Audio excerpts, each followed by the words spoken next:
नमस्कार। तो आज हम देख लेते हैं व्यंजन संधि का ही अगला भाग, जो कि 7वां भाग है। 6 हम देख चुके हैं, तोड़ली तक देख चुके हैं। अगली है अनुनासिक संधि। अनुनासिक क्यों है कि इसमें अनुनासिक वर्ण ही आपको डबल दिखाई देंगे। कैसे दिखाई देंगे पहले देख लेते हैं कि संधि का नाम है अनुनासिक संधि और इसका सूत्र है यरो अनुनासिके, यरो अनुनासिके अनुनासिको वा। यानी यहाँ जो पहला वर्ण होगा उसके बाद जो पांचवा आएगा तो पहला भी पांचवे में बदल जाएगा। ये है इसका सूत्र। अब नियम क्या है, नियम देख लें, जरा ध्यान दें कि वर्ग का पहला वर्ण क च ट त प, कोई भी अगर वर्ग का पहला वर्ण आता है और उसके बाद कोई भी नासिक वर्ण आ जाता है, नासिक 5 हैं, अड़ा, या, अड़ा, ना और मा। ये पांचों वर्णों में से कोई भी इधर हो, इन 5 में से कोई इधर हो, तो ये वर्ण के बाद अगर इनमें से कोई नासिक आता है तो पहला वर्ण भी अपने वर्ग के 5वें में चला जाता है। अब इसी के संधि के देख लें कि यहाँ जो शब्द आएंगे तो यहाँ शब्द डबल आपको दिखेंगे। एक होगा नासिक आधा और एक होगा नासिक पूरा। जो आधा नासिक है उसे संधि विच्छेद करने पर उसी वर्ग का पहला कर दिया जाता है। जैसे जगन्नाथ है, सबसे ज्यादा जो परीक्षाओं में पूछा गया है जगन्नाथ, किस संधि का उदाहरण है? व्यंजन का। व्यंजन में भी किसका? अनुनासिक संधि का। संधि विच्छेद क्या है? जगत। ना किस वर्ग का है? ता था दाधा ना, तो जगत और ये हो जाएगा नाथ। यहाँ देखिए जगत धन नाथ, जगन्नाथ। अगला देख ले तन्मय। अब यहाँ भी ता के बाद ना है आगा, तो ये ना किस वर्ग का है? ता का, तो तत् धन मय, तत् धनमय तन्मय। इसी तरह से वांगमय, तो ये किसका है? कावर का, काखा गागा यहाँ, काखा गागा अणा, तो अणा वाला ये है वाक, वाक धनमय, वांगमय। अब इसी तरह से एतन मुरारी, एतन ना किस वर्ग का है? ता वर्ग का, तो एतत मुरारी। अगला देखिए षडमुख, तो षड ये अणा किस वर्ग का है? टा वर्ग का, टाठा डाडा अणा ये वाला, तो षट मुख। यहाँ हो जाएगा षट धन मुख, षडमुख।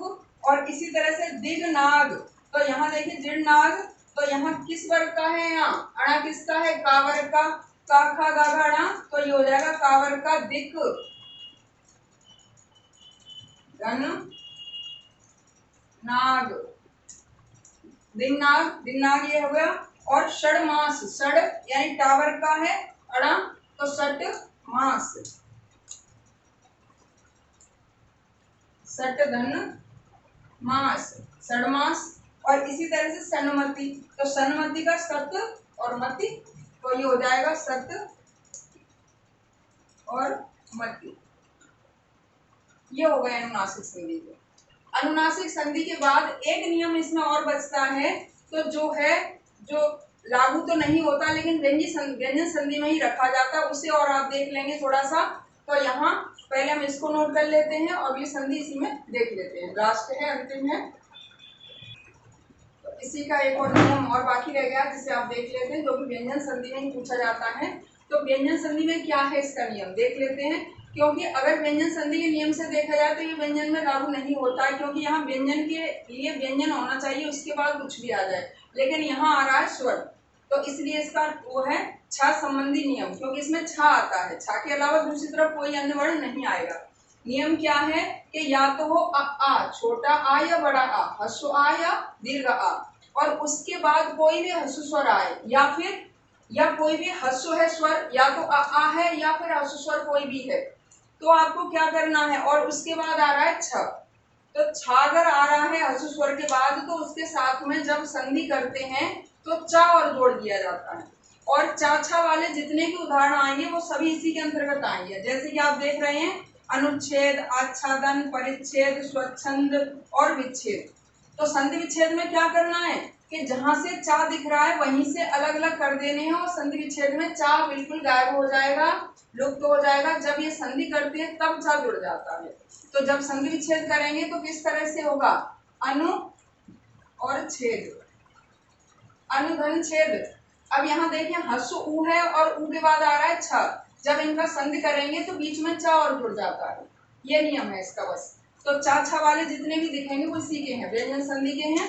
आच्छादन, इसी तरह से हम आगे का ले लेते हैं, आ और चा को हटाकर छादन, धन छादन, आच्छादन। इसी तरह से परिच्छेद, तो परि धन छेद, परिच्छेद। और इसी तरह स्वच्छंद, तो स्व धन छंद, स्वच्छंद। और इसी तरह से विच्छेद, तो वि धन छेद, विच्छेद। तो आप देख रहे हैं बस नियम में थोड़ा सा ध्यान देना, कुछ नहीं है इसमें कि अगर आपको शब्द आता है कोई भी चाछा वाला, तो अगर चाछा वाला पूछा जा रहा है किस संधि का है तो व्यंजन संधि का है। और अगर संधि विच्छेद पूछा जा रहा है तो चा हटा के वर्णों को अलग अलग कर दो, आगे का चा से पहले का अलग हो जाएगा और चा के बाद का अलग हो जाएगा, बीच में आ जाएगा धन। जैसे अनुच्छेद, अनुच्छेद हो गया, आच्छादन, आच्छादन हो गया, परिच्छेद, परिच्छेद हो गया, स्वच्छंद हो गया और विच्छेद हो गया, इस तरह से होगी। तो ये व्यंजन संधि यहाँ पर समाप्त है, ये देख लेते हैं। अगली वीडियो आपको मिलेगी विसर्ग संधि की। धन्यवाद।